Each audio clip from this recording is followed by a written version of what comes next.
নমস্কার। অবশেষে আমাদের যে অন্নপূর্ণা যোজনার যে পোর্টাল, সেখান থেকে কিন্তু আমরা অন্নপূর্ণা ভান্ডারের জন্য যে ফর্ম, সেটা কিন্তু ডাউনলোড করে নেব এবং কিভাবে ফর্মটাকে সম্পূর্ণ ফিল আপ করবো সেটা তোমাদেরকে দেখাবো। অবশ্যই তোমরা ভিডিওটা শুরু থেকে শেষ পর্যন্ত ভালোভাবে দেখবে এবং ফর্মটিকে খুবই গুরুত্বপূর্ণভাবে দেখবে এবং প্রতিটি পয়েন্ট খুবই মনোযোগ দিয়ে ভালো করে বুঝে নেবে। যদি কোনো সমস্যা হয় আমাকে অবশ্যই কমেন্ট করে জানাবে। এই ফর্মটি তোমরা পাবে socialsecurity.wb.gov.in। এখান থেকে তোমরা দেখতে পাবে। দেখে নাও, আমি এখান থেকে তোমাদের দেখাচ্ছি। socialsecurity.wb.gov.in, এখান থেকে কিন্তু তোমরা এই ফর্মটি পেয়ে যাবে। প্রথমে তোমাদেরকে ফর্মটি ডাউনলোড করার জন্য কি করতে হবে, তোমাদেরকে কিন্তু ফর্মটি দেখতে পাচ্ছ এখান থেকে তোমরা যখনই আসবে এই ওয়েবসাইটটিতে, তোমরা এই ফর্মটি ইংলিশেও ডাউনলোড করতে পারবে এবং বাংলার ফর্মটিও তোমরা ডাউনলোড করতে পারবে। তাহলে আমরা এখান থেকে বাংলার ফর্মটি আপাতত ডাউনলোড করে দেখাচ্ছি। এই যে বাংলার ফর্মটি আমরা ডাউনলোড করে নিলাম। এরপরে এখানে ক্লিক করলেই জাস্ট এটা ডাউনলোড হয়ে যাবে এবং এরপরে ফর্মটি আমরা খুলবো এবং দেখবো যে ডাউনলোড হয়েছে কিনা। এই যে ডাউনলোড হয়ে গেছে। ফর্মটি আমরা ওপেন করছি এখন। ফর্মটি ওপেন করার পরে ফর্মটি কিন্তু একটু বড় ফর্ম, দেখে প্রথমে মনে হতে পারে যে অনেক বড় ফর্ম, কিন্তু ফর্মটিতে আসলে সেরকম কিছু নেই, নর্মাল ভাবেই আছে। যদি ঠিক মতো দেখা যায় তাহলে হয়তো খুব জোর 3 থেকে 4 পেজের মধ্যে হয়ে যেত, কিন্তু এটি অনেকটাই বড় ফর্ম। ফর্মটি প্রায় 12 পেজের ফর্ম, কিন্তু বেশিরভাগই টিক দেওয়ার ব্যাপার আছে, তো আগে থেকেই ঘাবড়ে যাবে না। তোমরা সবটাই ভালো করে ডিটেলসে দেখে নাও এবং বুঝে নাও। প্রথমেই কি বলেছে, এই ফর্মটি থেকে তোমরা কিন্তু আগে বুঝে নাও যে কি জানতে চাইছে ওরা। আসলে এই ফর্মটি থেকে কিন্তু তোমাদের যে পরিবারের ডিটেলস সবকিছুই কিন্তু এই ফর্মটির মাধ্যমে তারা, মানে যে আমাদের মুখ্যমন্ত্রী শ্রী শুভেন্দু অধিকারী স্যার, যিনি এই ফর্মটি ঘোষণা করেছেন, তিনারা কিন্তু এই পুরোটাই আমাদের যে পরিবারের কি কি স্ট্যাটাস সবকিছুই কিন্তু তারা জানতে পারবে। তো সবার আগে আমরা জেনে নিই কি লেখা আছে। প্রতিটি বিভাগে টিক বা চেক বক্সের বিকল্প এবং নির্দেশাবলী রয়েছে। প্রতিটি চেকবক্স ও ক্ষেত্রে পরিষ্কারভাবে চিহ্নিত করা হয়েছে। আবেদনকারী এবং যাচাইকারী কর্মকর্তাদের জন্য প্রয়োজনীয় নির্দেশাবলী প্রদান করা হয়েছে। প্রতিটি বিভাগ পূরণ করা বাধ্যতামূলক।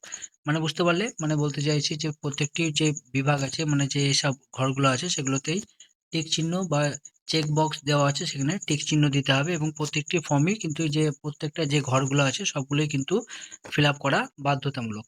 তো সবার আগে আমরা দেখে নিই কি আছে। সবার আগে এখানে দেখাচ্ছে যে পরিবারের প্রধানের নাম, মানে HOF, মানে হেড অফ দ্য ফ্যামিলি। তো এখানে তোমাকে সবার আগে লিখতে হবে পুরো নাম। এখানে তোমরা কিন্তু পুরো নাম লিখবে। যে ফ্যামিলির যে হেড অফ দ্য ফ্যামিলি আছে, অর্থাৎ পরিবারের যে হেড আছে, মানে প্রধান আছে, সেই প্রধান যে পরিবারের যে প্রধান সদস্য তার নামটা কিন্তু এখানে লিখতে হবে। এরপর কি আছে, এখানে লেখা আছে আধার কার্ড অনুযায়ী। আধার কার্ড অনুযায়ী মানে পরিবারের যে সদস্য, যে হেড অফ দ্য ফ্যামিলি, তার যে আধার কার্ডে যে নামটা আছে সেই নাম অনুযায়ী কিন্তু এখানে নামটা লিখতে হবে। এরপরে কি আছে, জন্ম তারিখ। জন্ম তারিখ কি হিসাবে আছে, দিন মাস বছর, অর্থাৎ প্রথমে কয় দিন হচ্ছে তার, তারপরে একটা ছোট্ট ড্যাশ দেবে, তারপরে কত মাস হচ্ছে। যদি 6 দিন হলো তাহলে 6 লিখলে 12 মাস, 12 মাস। যদি বয়স এখন যদি 58 হয় তাহলে 58, যতটা হবে এরকম হিসাবে লিখতে হবে। এরপর কি আছে, পরিবারের প্রধানের বা HOF মানে হেড অফ দ্য ফ্যামিলির লিঙ্গ, মানে যে পরিবারের যে প্রধান, সে যদি ছেলে হয় তাহলে পুরুষ, পুরুষের জন্য টিক দিতে হবে পুরুষের এই যে টিক বক্সে। যদি মহিলা হন তাহলে এই মহিলার এইখানটাতে বক্সে টিক দিতে হবে। এবং যদি পুরুষ বা মহিলা যদি না হয় তাহলে কিন্তু এই অন্যান্য বক্সে টিক দিতে হবে।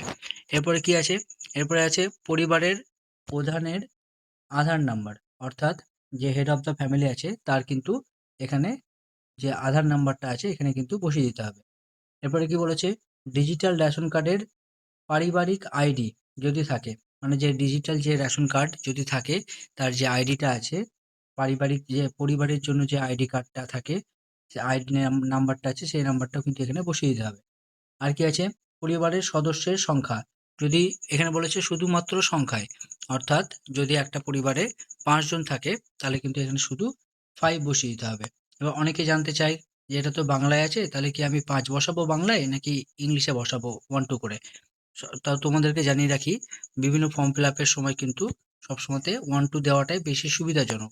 এতে কি হয়, যারা ফর্মটা ফিল আপ করে তাদেরও কিন্তু মানে এটা বুঝতে সুবিধা হয় যে এটা কি আছে। তো তোমরা চেষ্টা করবে 1 2 তে হিসাবেই বসাতে। ঠিকানা বলেছে এরপরে, তাহলে তোমাদের যে ঠিকানাটা আছে, ঠিকানাটাও কিন্তু এখানে স্থায়ী ঠিকানা দেখতে পাচ্ছ, স্থায়ী ঠিকানা আছে এখানে। তো এই স্থায়ী ঠিকানাটা তোমরা এখানে বসিয়ে দেবে। যোগাযোগের নাম্বার, যোগাযোগের নাম্বার বলতে তোমাদের যে ফোন নাম্বার আছে সেই ফোন নাম্বারটা এখানে দিয়ে দেবে। বিশেষত পরিবারের প্রধানের আধার নম্বর সংযুক্ত মোবাইল নাম্বার, মানে যে ফোন নাম্বারটা যেটা দিবে এখানে সেটাই দিবে যেটাতে যে পরিবারের যে হেড অফ দ্য ফ্যামিলি আছে তার যে মানে আধার নাম্বারের সাথে যে মোবাইল নাম্বারটা যুক্ত আছে সেই নাম্বারটাই কিন্তু তোমরা এখানটাতে দিবে। এরপরে কি বলেছে, জন্ম তারিখ, লিঙ্গ, পরিবারের প্রধানের সঙ্গে সম্পর্ক, আধার নম্বর, পরিবারের সকল সদস্যের।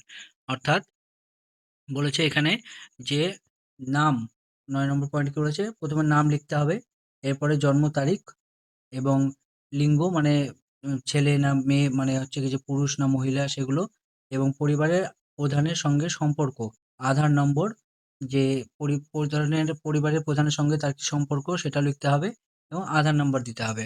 এখান থেকে তোমরা ডিটেলসে দেখতে পেয়ে যাবে।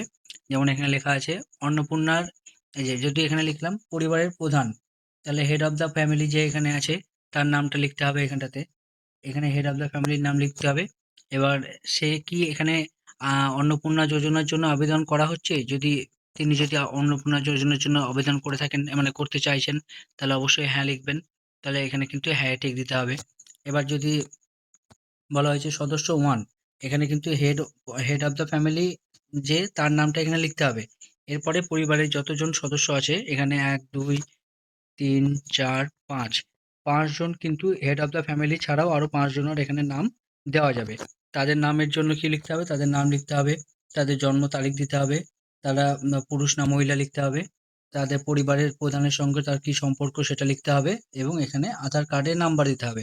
এবং এই পাশে লেখা আছে যে সে কি যে অন্নপূর্ণা যোজনার জন্য আবেদন করতে চাইছেন, মানে করা হয়েছে, তাহলে কি যদি অন্নপূর্ণা আবেদনের জন্য যদি করতে চায় তাহলে কিন্তু অবশ্যই এখানে হ্যাঁ টিক দিতে হবে। তো তোমরা সবাই এখানে আশা করছি দিচ্ছ যে অন্নপূর্ণার জন্য আবেদন করতে চাইছো। তো যারা করতে চাইছো তারা এখানে হ্যাঁ লিখে দেবে, হ্যাঁ টিক দিয়ে দেবে তার সাথে।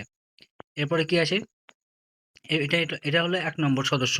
এরপরে কিন্তু যারা একটা ফ্যামিলিতে যদি ৪ জন থাকে তাহলে হেড অফ দ্য ফ্যামিলি তো থাকছেই একজন, তার সাথে আরো একজন, দুজন হলো, তার সাথে আরো আরেকজন সদস্যও করতে হবে, তাহলে ৩ জন হয়ে গেল।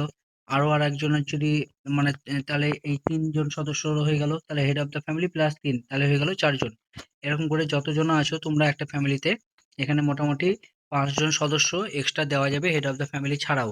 তার মানে একটা ফ্যামিলিতে ৬ জন দেওয়া যাবে। এরপরেও যদি তার থেকে বেশি হয় কেউ, তখন হয়তো তোমাদের জন্য আরেকটা ফর্ম ফিল আপ করতে হতে পারে। এরপরে কি আছে, এরপরে বলেছে পরিবারের প্রধান ও পরিবারের সকল প্রাপ্তবয়স্ক সদস্যদের ব্যাংকের অ্যাকাউন্ট নগদ অর্থ স্থানান্তরের জন্য, মানে যে টাকাটা পাঠানো হবে সেটার জন্য ব্যাংকের ডিটেলস এখানে কিন্তু চেয়েছে। এখানে কি বলেছে, হেড অফ দ্য ফ্যামিলির ব্যাংক অ্যাকাউন্ট নাম্বার। এখানে ব্যাংক বলতে যদি এখানে এসবিআই হয় তাহলে তোমরা এখানে স্টেট ব্যাংক অফ ইন্ডিয়া লিখতে পারো, বা এসবিআই লিখলেও অসুবিধা নেই। এরপরে কিন্তু এখানে অ্যাকাউন্ট নাম্বার লিখতে হবে সেই ব্যাংকের, এবং আইএফএসসি কোডও এখানে লিখতে হবে। অবশ্যই মনে রাখবে ডিবিটি ক্রেডিটের জন্য আধার লিঙ্কযুক্ত ব্যাংক অ্যাকাউন্ট প্রদান করুন। মানে তোমরা এখানে যে ব্যাংকের যে নাম্বারটা দিবে বা ব্যাংকের যে অ্যাকাউন্ট নাম্বারটা এবং যে ব্যাংকটা দিবে সেটা কিন্তু অবশ্যই ডিবিটি লিঙ্ক এটার সাথে থাকতে হবে, এটা কিন্তু মনে রাখবে। এরপরে কি বলেছে, সদস্য ওয়ানেরও তাই, এরকমভাবে সদস্য ওয়ান, সদস্য টু, যতজন তোমরা সদস্য আছো এরকম করে কিন্তু তোমরা এখানে তাদের নামগুলো ডিটেলসগুলো এখানে দিয়ে দেবে। এরপরে কি বলেছে, epic head of the family এবং সকল প্রাপ্তবয়স্ক সদস্য ভোটার তালিকা অংশ নম্বর সহ, মানে হচ্ছে কি যে এবার তোমাদের এপিক নাম্বার দিতে হবে। এপিক নাম্বার মানে কিন্তু তোমরা জানো যে ভোটার আইডি কার্ডের নাম্বারকে বলা হয় এপিক নাম্বার, ভোটার কার্ড নাম্বারকে। এবং সেখানে গিয়েছে বিধানসভার ক্ষেত্র এবং অংশ নম্বর, তোমাদের যে বিধানসভার যে পর্চার মানে বিধানসভার যে অংশ নম্বর এবং ক্ষেত্র নাম্বার আছে সেখানে কিন্তু এগুলো কিন্তু তোমরা এখানে বসিয়ে দেবে। এপিক নাম্বার মানে সদস্য ওয়ানের যে ভোটার কার্ডের নাম্বার আছে সেটা বসাবে, এবং বিধানসভার ক্ষেত্র এবং অংশ নাম্বারটাও কিন্তু এখানে তোমরা বসিয়ে দেবে। এরকম ভাবে সদস্য 1 2 3 4 5 যতজন তোমরা সদস্য আছো সবাই কিন্তু এখানে বসিয়ে দিবে। এরপরে কি বলেছে, বিভাগ, মানে তোমরা কোন শ্রেণীর অন্তর্গত সেটা কিন্তু এখানে দিতে হবে ঠিক করে। যদি জেনারেল হয়ে থাকো তাহলে কিন্তু এখানে ইউআরএ ক্লিক করবে। যদি তোমরা ইডাব্লিউএস ক্যাটাগরি থেকে হয়ে থাকো তাহলে এখানে কিন্তু টিক দিবে, যে তোমাদের যে ক্যাটাগরি সেই হিসাবে তোমরা এখানে টিক দিবে। এরপরে কি বলেছে, রেশন কার্ড বা খাদ্য ভর্তুকি কি আছে, যে এখানে হচ্ছে, আচ্ছা এখানে একটা কিছু ছিল যেটা হচ্ছে এই যে প্রযোজ্য শংসাপত্র, যেমন জাতিগত আর্থিকভাবে দুর্বল শ্রেণী, ইডব্লিউএস শংসাপত্র, ক্রিমি লেয়ার শংসাপত্র ইত্যাদি। এটাই এখানে বলা হয়েছিল যে তোমরা যে ক্যাটাগরি থেকে বিলং করছো সেটাই কিন্তু এখানে তোমরা বসাবে। যদি ওবিসি থেকে হও তাহলে ওবিসি, যদি এসসি থেকে হও তাহলে এসসি, যদি এসটি থেকে হও এসটি থেকে, এবং যদি তোমরা বিশেষভাবে ঝুঁকিপূর্ণ জনজাতি গোষ্ঠী থেকে হও মানে পিভিটিজি থেকে হও তাহলে সেখানকার এখানে টিক দিতে হবে। তোমাদের ক্যাটাগরি অনুযায়ী তোমরা এখানে টিক দিয়ে দেবে। এরপরে কি বলেছে, আপনার কি ডিজিটাল রেশন কার্ড আছে? যদি ডিজিটাল রেশন কার্ড থাকে তাহলে হ্যাঁ লিখবে, যদি না থাকে তাহলে না টিক দিবে। এবার কি বলেছে, এবার বলেছে যদি হ্যাঁ হয় তবে কার্ডের ধরন উল্লেখ করুন। যদি হ্যাঁ হয় তাহলে তোমাদের যে কার্ডটা আছে সেই কার্ডটার যে ক্যাটাগরিটা, যদি এএওয়াই হয়, যদি এসপিএইচএইচ হয়, যদি পিএইচএইচ হয়, বা RKSY1 হয়, বা RKSY2 হয়, বা ভর্তুকিহীনও একটা যে কার্ডটা হয়, যেটাতে রেশন কার্ড হয় কিন্তু কোনো মালপত্র পায় না, সেই যদি ভর্তুকিহীন কার্ড হয় তাহলে সেটাতে টিক দিবে। যেটা তোমাদের রেশন কার্ডের যে ধরনটা সেটার সাথে এটার সাথে যেটা ম্যাচ করছে সেটাকে তোমরা টিক দিয়ে দেবে। এরপর কি বলেছে, পরিবারটি কি রেশন দোকান থেকে মাসিক রেশন তুলছে কিনা, যে তোমাদের যে রেশনের যে দোকান ডিলার আছে সেখান থেকে তোমরা রেশন নাও কিনা। যদি হ্যাঁ হয় তাহলে তোমরা এখানে টিক দিবে, যদি না নাও তাহলে এখানে নাই টিক দিবে। এরপরে কি আছে, সম্পদ, মানে তোমাদের সম্পত্তির এবার ডিটেলস চেয়েছে এখান থেকে। মোট কথা এখান থেকে কিন্তু একটা ফর্ম ফিল আপের মাধ্যমে তোমাদের একটা ফ্যামিলির যত মানে ডিটেলস সবটাই কিন্তু মোটামুটি এখান থেকে তারা জানতে পেরে যাবে। এখানে কি আছে, বাড়ির ধরন, আপনার বাড়িতে কি ৩ বা তার বেশি পাকা ঘর রয়েছে? তোমার বাড়িতে কি যদি ৩টে যদি পাকা ঘর থাকে, মিনিমাম ৩টে ঘর পাকা এবং তার থেকে যদি বেশি থাকে তাহলে তোমাকে হ্যাঁ টিক দিতে হবে, যদি না থাকে তাহলে না টিক দিতে হবে। বলছে পারিবারিক জমির মালিকানা, তুমি কি পারিবারিক কোনো জমির মালিকানা আছো? মানে তোমার যদি জমি যদি থাকে তাহলে তুমি হ্যাঁ এ টিক দিবে, যদি না থাকো তাহলে না এ টিক দিবে। আর কি বলেছে, রেজিস্ট্রেশন নথি, মিউটেশন কপি এবং ROR হালনাগাদের আচ্ছা তারিখ সহ সর্বশেষ জমি রেকর্ডের কপি। মানে হচ্ছে যদি তুমি হ্যাঁ হয়ে থাকো, মানে যদি তোমার জমির এখানে তুমি যদি মালিকানা হয়ে থাকো তাহলে তোমাকে এর সাথে তোমার যে রেজিস্ট্রেশন নথি আছে, মিউটেশনের যে কপি আছে, ROR হালনাগাদের তারিখ সহ, মানে হচ্ছে কি যে তোমাদের যে ট্যাক্সের যে কপি, বাড়ির রেকর্ডের কপি, সবগুলোর কিন্তু জেরক্স তোমাকে এটার সাথে ইনক্লুড করে দিতে হবে, মানে ফর্মটার সাথে কিন্তু তোমাকেও দিতে হবে।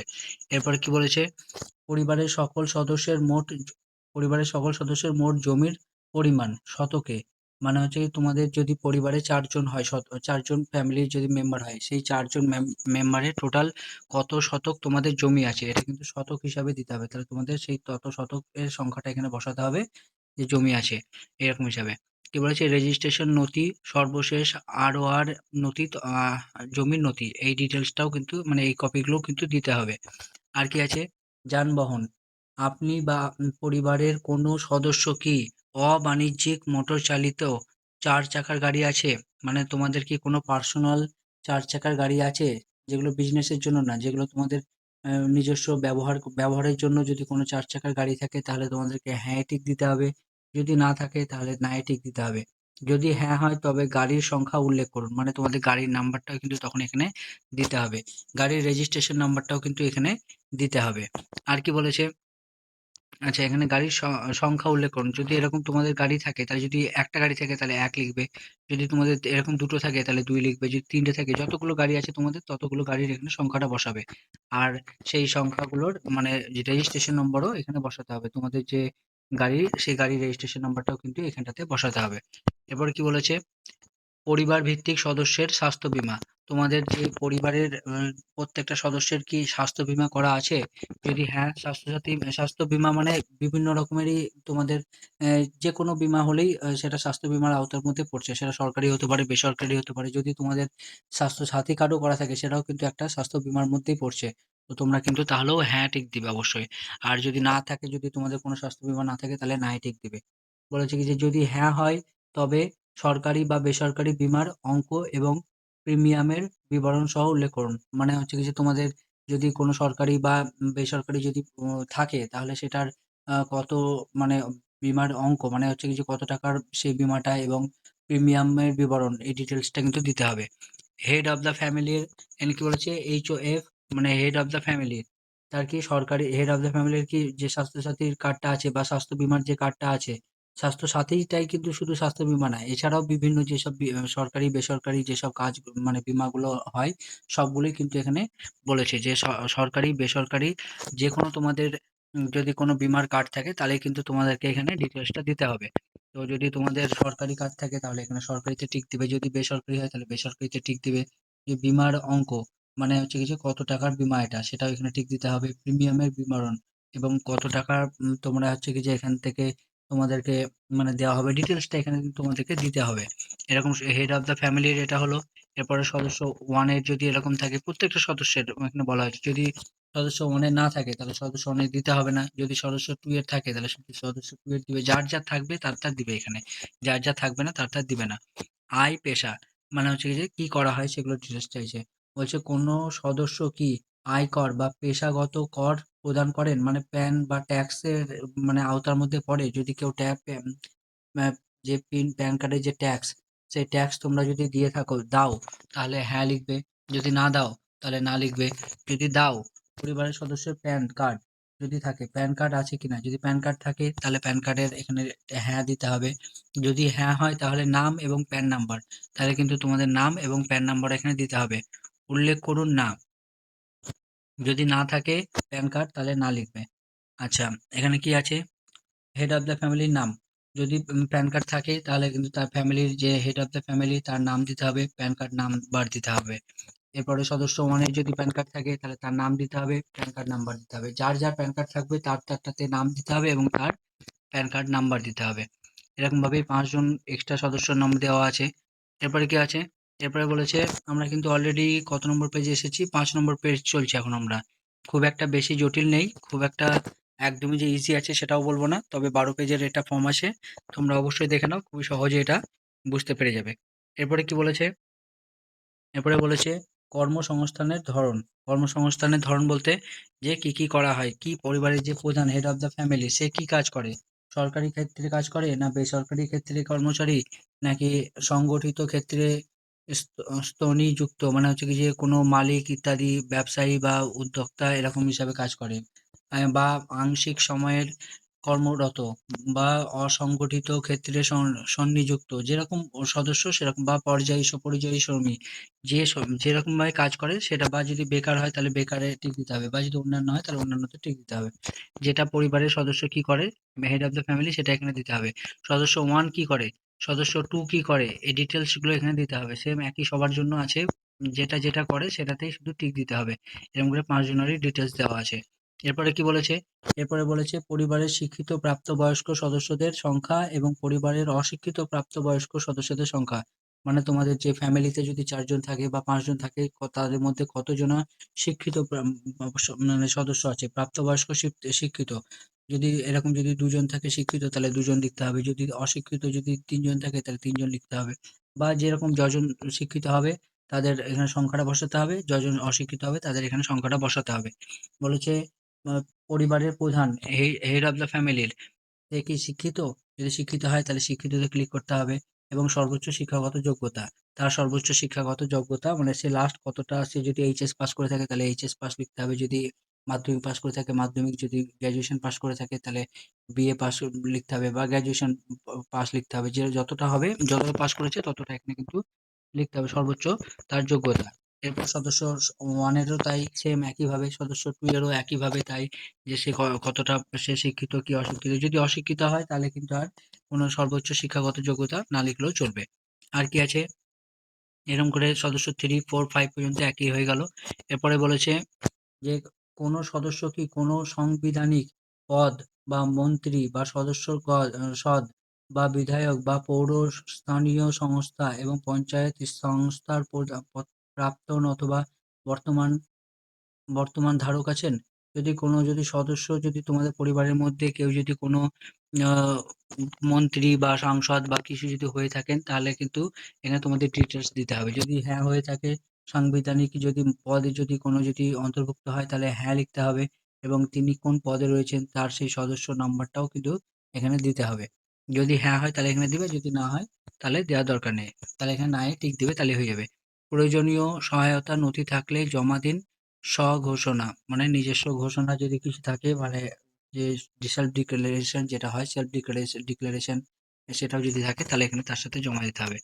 এরকম ভাবেই কোনো সদস্য কি সরকারি পেনশনভোগী? যদি তোমাদের পরিবারের যে কজন সদস্য আছে তার মধ্যে কেউ কি সরকারি পেনশন পায়? যদি হ্যাঁ হয় তাহলে এখানে হ্যাঁ দিতে হবে এবং তার সদস্য হ্যাঁ পেনশন তার সদস্য নাম্বার, মানে কত নম্বর সদস্য এটা মানে হচ্ছে গিয়ে পেনশন পায়। যদি ৩ নম্বর সদস্য যদি পেনশন পায় তাহলে এখানে ৩ নম্বরে দিতে হবে। এরকমভাবে এইখানটাতেও তাই ছিল যে তোমাদের যে সদস্যটা যেটা আছে, যিনি আছেন ধরে নাও তোমাদের ফ্যামিলিতে ৫ জন ফ্যামিলির মেম্বার, টোটালি ৫ জন ফ্যামিলি মেম্বার। তোমার থেকে হেড অফ দ্য ফ্যামিলি একজন আছে। এবার দেখা যাচ্ছে যে ৩ নম্বর যেটা তোমার সদস্য, সে হয়তো কোনো একটা পদে আছে। তাহলে কিন্তু এখানে ক স সদস্যর যে সংখ্যার নাম্বারটা মানে সে কত নম্বর সদস্য ৩ নম্বর। তাহলে এখানে ৩ নম্বরে তোমাদেরকে ৩ নম্বর লিখতে হবে। এরকমভাবেই যদি এখানে কোনো সদস্য যদি সরকারি পেনশনভোগী হয়, তাহলে কিন্তু হ্যাঁ লিখতে হবে ১ম এ এবং তারপরে সেই সদস্য সংখ্যা নাম্বারটা এখানে লিখতে হবে। সে যদি পেনশন যে পায়, সে হয়তো হেড অফ দ্য ফ্যামিলি হচ্ছে। তাহলে কিন্তু এখানে হেড অফ দ্য ফ্যামিলি লিখতে হবে। HOF লিখতে হবে। আর যদি সে যদি ১ নম্বর সদস্য হয় তাহলে কিন্তু এখানে ১ নম্বর লিখতে হবে।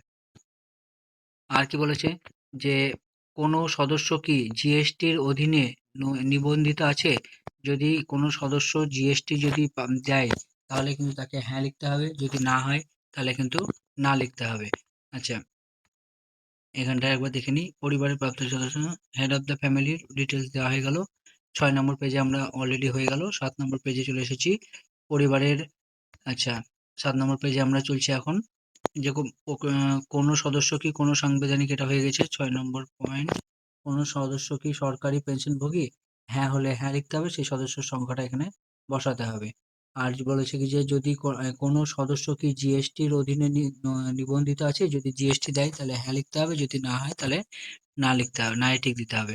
পরিবারের মোট বার্ষিক আয় টাকায়, মানে তোমাদের পরিবারের টোটাল মান্থলি ইয়ারলি বার্ষিক আয় মানে হচ্ছে কি যে বছরে তোমরা কত টাকা তোমাদের পরিবারের আয়, ইনকাম, সেটা কিন্তু এখানে সংখ্যাটা লিখতে হবে, শুধু অঙ্কে মানে হচ্ছে কি যে শুধু সংখ্যাটা লিখতে হবে। এরপরে কি বলেছে, অন্যান্য পরিচয় নথি, সিএএ আবেদনের বর্তমান অবস্থায় যদি থাকে, তোমরা যদি সিএএ তে যে তোমরা যদি আবেদন করে থাকো, কেউ যদি পরিবারের সদস্য যে হেড অফ দ্য ফ্যামিলি আছে সে যদি আবেদন করে থাকে তাহলে তার ডিটেলস দিতে হবে। যদি প্রযোজ্য নয় হয় তাহলে প্রযোজ্য নয় হবে। যদি মানে যদি কোনো রকমের ইস্যু হয়েছে তাহলে কিন্তু এখানে দিতে হবে। আবেদন করা হয়েছে যদি হ্যাঁ হয় তবে এখানে দিতে হবে, ঠিক। এরকমভাবে যেটা অবস্থান আছে পরিবেশী এর যে অবস্থান সেটা কিন্তু এখানেই তোমরা এখানে দিবে। এরকমভাবে পরিবারের সদস্যের 1 2 3 4 5 এর ডিটেলসটা এখান থেকে তোমরা দিয়ে দিবে।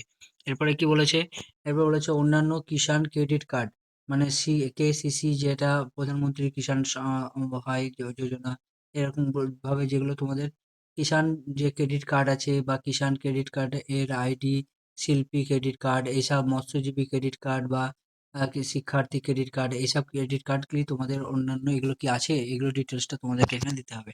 যদি থেকে থাকে তাহলে কি বলেছে, তাহলে পরিবারের প্রধান যে এইসব হেড অফ দ্য ফ্যামিলি তার নম্বর এখানে, আইডি সংখ্যা, যে ইস্যুতে যে তারিখে ইস্যু করা হয়েছে সেই ক্রেডিট কার্ডটা কোন কোন কার্ডটা দেওয়া হয়েছে সেই কার্ডের নাম্বারটা প্রথমে দিবে, তারপরে আইডি সংখ্যা দিবে মানে আইডি নাম্বারটা দিবে এবং হচ্ছে কি যে যে তারিখে ইস্যু করা হয়েছে কার্ডটা সেটা এখানে দিবে। এরপরে বলেছে সদস্য 1 এর যদি থাকে তাহলে সদস্য 1 এর দিবে, 2 এর থাকলে 2 এর দিবে। এরকম করে যার আছে তার কিন্তু এখানে দিবে, যার নেই তার দেওয়ার দরকার নেই।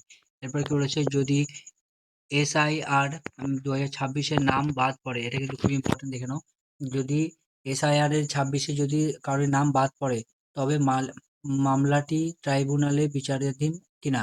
যদি কারোর নাম বাদ থাকে তাহলে কিন্তু তার যে সে যদি মামলা করে থাকে তাহলে কিন্তু সেই তার যে মামলাটি সেটা কি ট্রাইব্যুনালে বিচারের অধীনে এখনো চলছে কিনা। যদি হ্যাঁ হয় তাহলে হ্যাঁ, তবে মামলার এখানে বিবরণ দিতে হবে। যদি তোমার এরকম যদি কিছু না থাকে তাহলে না এ তাহলে তোমাকে প্রযোজ্য নয় টিক দিতে হবে। বা যদি মানে যদি কিছুই না থাকে তাহলে এখানে না দিলেই হয়ে যাবে, আর কিছু দরকার নেই এখানে। এরপরে কি বলেছে, এরকমভাবে 1 2 3 4 5 এর সদস্য যার যেটা হবে সেটা এখানে দিয়ে দেবে একইভাবে। আচ্ছা, এরপরে কি বলেছে, বিদ্যালয়ের আচ্ছা সামাজিক মর্যাদা এবং নির্ভরশীল ব্যক্তিগণ বিদ্যালয়ে অন্তর্গত অধ্যয়নরত পরিবারের সকল শিশুর বিবরণ, মানে তোমার যে শিশুরা, যদি তোমাদের পরিবারে যদি কোনো শিশু থাকে তাহলে সেই শিশুর ডিটেলস এখানে দিতে হবে। যে বিদ্যালয়ে পড়ছে তার সদস্য সংখ্যার 1 এর যদি শিশু থাকে তাহলে তার শিশুর নাম দিতে হবে, কোন শ্রেণীতে পড়ছে সেই শ্রেণীর নাম দিতে হবে, বিদ্যালয়ের নাম দিতে হবে, ধরুন সরকারি স্কুলে না বেসরকারি স্কুলে না বেসরকারি স্বীকৃত মাদ্রাসাতে না অন্যান্য মাদ্রাসাতে যেখানে পড়ছে সেখানে এখানে কিন্তু ডিটেলসটা দিতে হবে তোমাদেরকে। এটা কার যদি সদস্য ওয়ানের হয়ে থাকে তাহলে শিশু যদি থাকে তাহলে সদস্য ওয়ানে দিতে হবে, যদি টু এর হয়ে থাকে তাহলে টু এর দিতে হবে, যার আছে তারই কিন্তু এখানে ডিটেলসটা তোমাদেরকে দিতে হবে। এরপরে কি বলেছে, আপনি কি কোনো সরকারি প্রকল্পের সুবিধা ডিবিটির মাধ্যমে পাচ্ছেন? যদি তুমি অলরেডি কোনো ডিবিটির মাধ্যমে কোনো সরকারি সুবিধা পেয়ে থাকো তাহলে তোমাদেরকে হ্যাঁ লিখতে হবে। যদি না পেয়ে থাকো তাহলে তোমাদেরকে না এ টিক দিতে হবে। যদি তোমরা একাধিক প্রকল্প যদি সুবিধা পাও, যদি প্রকল্প 1 এর যদি পাও, তোমরা প্রকল্প 2 এর যদি পাও, এরকম যা যা তোমাদের প্রকল্প আছে এখানে কিন্তু প্রকল্পের নামগুলো শুধু লিখতে হবে, হ্যাঁ তাই টিক দিতে হবে এবং তখন নামগুলো লিখতে হবে। আর যদি তোমরা কোনো প্রকল্প না পাও তাহলে কিন্তু নাতে টিক দিতে হবে, আর কোনো প্রকল্পের নাম লেখার তখন দরকার নেই। এরপরে কি বলেছে, এরকম করে 1 2 3 4 5 5টা সদস্যের জন্যই একই সেম চলবে, যেটা যার যেটা হবে। এরপরে কি বলেছে, বাদ দেওয়া হলে কারণ অফিসার কর্তৃক পূরণীয়, মানে হচ্ছে এই যে যদি তোমরা কোনো প্রকল্পের যদি আচ্ছা যদি হ্যাঁ হয় তবে প্রকল্পের নাম উল্লেখ করো। যদি এখানে তো বললাম এটা, এবার বলেছে কি যে যদি কোনো প্রকল্প তোমাদের বাদ দিয়ে দেওয়া হয় তাহলে সেই বাদ দেওয়ার কারণটাও কিন্তু তোমাদেরকে এখানে লিখে দিতে হবে যে কিসের জন্য এটা বাদ দেওয়া হয়েছে। যে আপনি মানে সরকারি প্রকল্পের আওতার সুবিধা আছেন কিনা, যেভাবে যদি পাচ্ছেন তাহলে হ্যাঁ, মানে ডিটেলস দিতে হবে এখানে। যদি না পাচ্ছেন না, যে করেছিলেন কিন্তু কোনো কিছু পাচ্ছেন না, তাহলে কিসের জন্য পাচ্ছেন না সেটা এখানে ডিটেলসটা কিন্তু তোমাদেরকে এখানে দিয়ে দিতে হবে। এখানে ডিটেলসটা দিয়ে দিতে হবে। বাদ দেওয়া হলে কারণ অফিসার কর্তৃত্ব পূরণীয়, মানে হচ্ছে কি যে তোমাদেরকে কিসের জন্য এখানে বাদ দেওয়া হয়েছে সেটা কিন্তু তোমাদেরকে এখানে লিখতে হবে। এরপরে কি বলেছে, এরপরে কিন্তু আমরা মোটামুটি শেষের দিকে চলে এসেছি, 12 নম্বর পেজে দেখে নাও। বলেছে কি যে ঘোষণাপত্র, এই যে তোমরা জানাচ্ছ যে এই মর্মে যে আমরা উপরে যেসব তথ্যগুলো দিয়েছি সবগুলোই কিন্তু তোমার ঠিকঠাক এরকম ভাবে যে ডিক্লারেশনটা আছে, যে আমি এই মর্মে ঘোষণা করছি যে উপরে প্রদত্ত তথ্য আমার জ্ঞান ও বিশ্বাস অনুযায়ী সত্য এবং প্রযোজ্য ক্ষেত্রে আমি সকল সহায়ক নথি প্রদান করেছি এবং উপরে উল্লেখিত কোনো মানদণ্ড বাদ দিইনি। আমি আবেদন আমি অবগত যে আমার প্রদত্ত কোনো তথ্য মিথ্যা প্রমাণিত হলে আমার সামাজিক সুরক্ষা সংক্রান্ত সুবিধাসমূহ বন্ধ হয়ে যেতে পারে। এই ডিটেলস এর যে এটা হচ্ছে কি যে একটা তোমাদের ডিক্লারেশন, এটাকে তোমরা কিন্তু তোমাদেরকে এখানে টিক দিতে হবে এবং এখানে তোমাদেরকে সই করতে হবে। তোমাদের যে সিগনেচার আছে সেটা এখানে সই করতে হবে। এই ফর্মটি যাচাইযোগ্য। এই যে এটা এখানে লেখা আছে যে এটা মানে তোমাদের একটা ভেরিফিকেশন হবে এটা, ঠিক আছে?